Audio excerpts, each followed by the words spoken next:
안녕하세요. 녹제 조현상입니다. 산을 오르다가 재밌는 식물이 있어서 잠시 걸음을 멈췄습니다. 여기 보이는 식물인데요. 자, 확대를 좀 해서 볼까요? 이렇게 생기면 열매인데요. 열매가 조금 나비처럼 보이기도 하고 조금 뭐라 그럴까 선글라스처럼 생기기도 했죠. 그래서 혹자들은 이제 선글라스를 가진 꽃이다라고 얘기도 하고 그러는데요. 그런데 생긴 거와 달리 이름이 좀 희한합니다.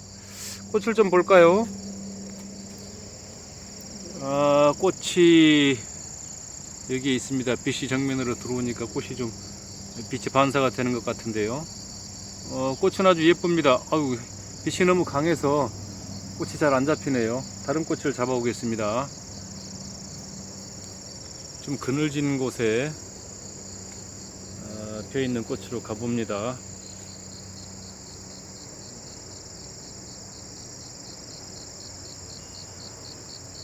자, 여기에 꽃이 예쁘게 피어 있습니다. 보이시죠? 약간 분홍색의 칡꽃 비슷하기도 하고 콩꽃 비슷하기도 하죠. 그래서 이게 콩과 식물입니다. 콩과 식물이고요. 종류는 두 가지가 있습니다. 도둑놈의 갈고리라고 하는데요. 이 도둑놈의 갈고리가 있고, 이보다 키가 좀 작은 친구를 애기 도둑놈의 갈고리, 또 이 큰 친구는 큰 도둑놈의 갈고리, 이렇게 부릅니다. 식물의 과를 결정짓는 것은 꽃의 형식으로 결정하기 때문에 콩꽃과 비슷해서 콩과 식물로 구분이 되어 있습니다. 열매도 어찌 보면 좀 콩하고 비슷하죠. 뭐 선글라스 같다고 제가 말씀을 드렸습니다만은 콩처럼 비슷하게 생겼습니다. 그래서 이 콩과 식물은 칡이나 또 등나무 그리고 팥, 콩 뭐 여러 종류가 있습니다만은 정말 의외의 식물도 콩과 식물이 있습니다. 아카시아인데요. 아카시아는 커다란 나무지만 꽃과 열매가 콩과 비슷하기 때문에 콩과 식물로 분류를 하고 있습니다. 근데 재미있는 것은 이 열매가 보기에는 이렇게 예쁘장하게 생겼는데 사람이 지나갈 때 걸치면은 탁 달라붙습니다. 약간 끈적하거든요. 좀 끈끈한 그런 점액질 같은 것이 있어가지고 손으로 만지면 질감도 상당히 별로 기분이 좋지는 않습니다. 약간 거칠거칠하고 끈적하기도 하고요. 또 미세한 가시 같은 털 이런 게 있어가지고 이게 이제 잘 익어서 이 꼭지 부분이 이제 힘을 잃게 되면 사람이나 짐승이 지나갈 때 그냥 달라붙습니다. 그래 하나씩 따라가 오거든요. 그래서 아마 도둑놈의 갈고리다고 하는 이름이 붙었는지는 모르겠습니다만은 여튼 재미있는 친구입니다. 이와 비슷한 친구가 도둑놈의 지팡이라는 게 있는데 이제 한방에서는 고3이라고 하죠. 상당히 키가 크고 조금 이 친구하고는 좀 다른 친구입니다. 이제 나중에 볼 기회가 되면 도둑놈의 지팡이라는 친구도 한번 소개시켜 드리겠습니다.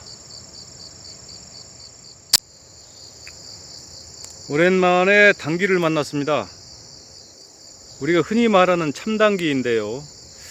지금요 살짝 숲을 밟고 왔더니 발밑에서 당귀 향이 살살 올라옵니다. 지금 보이는 당귀는 원래 이제 참당귀라고 부르는데요. 요즘에는 저 식당에 쌈집에 가면은 아주 향기가 좋은 당귀 잎사귀들이 많이 나오는데 대부분이 이 참당귀보다는 잎이 좀 가느다란 당귀가 나오죠. 그 당귀는 이제 토당귀라고 하기도 하고 또 일당귀라고 하기도 합니다. 그래서 예전에 일본에서 들어온 품종이라고 해서 일당귀라고 하기도 하고 외당귀라고 하기도 하는데요. 그 외당귀가 있는 반면에 우리나라 산야의 깊은 곳에 자생하는 이 당귀는 참당귀라고 합니다.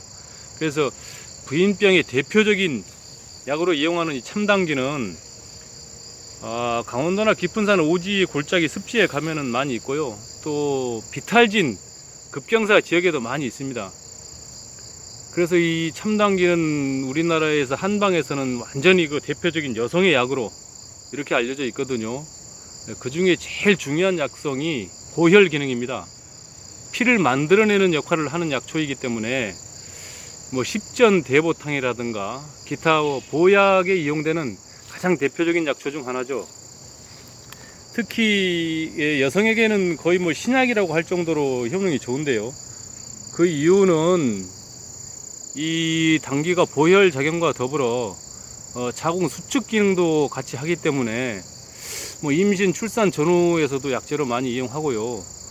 또 특히 여성들 같은 경우에는 한 달에 한 번씩 하혈을 하지 않습니까? 그래서 피가 상당히 부족하고 또 냉하기 때문에 그 부분을 치료해주고 보충해주는 약재로서 아주 최고의 약재로 평가를 받고 있지요. 그 외에도 또 뭐 변비 해소 기능도 있고요.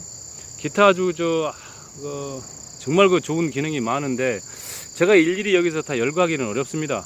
다만 우리가 이 산야에서 나는 자생 식물로 약재를 이용해 온 이후에 여성들에게는 가장 그 훌륭한 대표적인 약재가 아닌가 이렇게 생각을 합니다.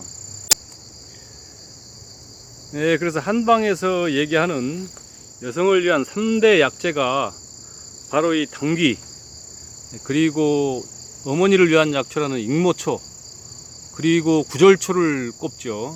그래서 이 세 가지 약초는 정말 그 오직 어머니들을 위한 약초다, 여성을 위한 약초다 해서 여성 질환에 아주 그 특별히 사용되는 약초로 이렇게 알려져 있습니다. 이렇게 당귀가 널브러져 있는 요 밭에 와보니까 가만히 밑에서 살살 올라오는 향이 너무 좋습니다. 이상 당귀에 대해서 말씀드렸습니다.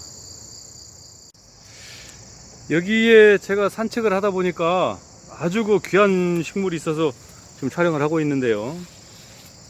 지금은 꽃이 아닌 열매만 달려 있어서 너무 아쉽습니다. 이 꽃이 사실은 그 한자로 곤배정자를 닮은 꽃이라고 해서 정자초라고 하거든요.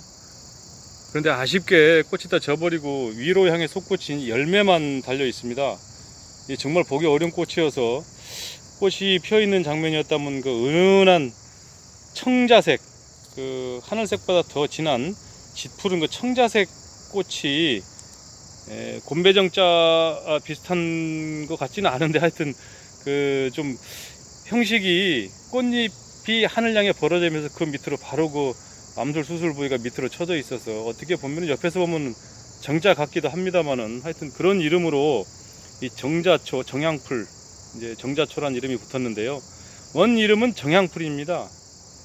그래서 이 정향풀은 정향나무가 또 따로 있습니다. 우리 그 야생 식물 중에 깊은 산 속에서 자라는 라일락과의 식물이 있는데요. 그 정향나무하고는 또 전혀 다릅니다. 이 정향풀은 이제 우리나라 자생식물은 아니고요. 보시다시피 키가 상당히 크거든요. 그래서 유럽에서 들어온 품종인데 학명을 이렇게 좀 찾아보니까 이 친구들은 좀 한 서너 가지 종류가 있긴 하더라고요. 그런데 현재 우리나라에 들어와 있는 풀 중에서는 이 정향풀이 있고, 그 다음에 요 잎이 좀 가느다란 친구들이 있습니다. 잎이 지금처럼 이렇게 넓지 않고요. 이렇게 넓지 않고 아주 그 가는 솔잎처럼 그렇게 생긴 정향풀 종류가 있는데 그 종류가 솔정향풀이라고 합니다. 그래서 현재 우리나라에 있는 자생 정자초는 이 정향풀과 솔정향풀 이 두 가지만 있는 것으로 제가 지금 찾아보니까 그 정도밖에 없는데요. 하여튼 이게 지금 들어온 지는 꽤 된 것 같습니다. 뭐 유럽 원산지긴 하지만 우리나라에 들어온 지는 꽤 된 것 같고, 이 야생화를 좋아하시는 동호인들 사이에서 이 씨앗을 통해서 좀 이렇게 좀 가정에 또는 정원 같은데 이렇게 식재가 되고 있는 원예용으로 이렇게 재배가 되는 것 같습니다. 저도 지금껏 한 30년 가까이 이렇게 산행을 다녔으면서도 야생에서 이 품종을 보지는 못했습니다. 그래서 이것도 하나의 귀화식물이 아닌가 이렇게 생각이 듭니다. 정자초, 정향풀이었습니다.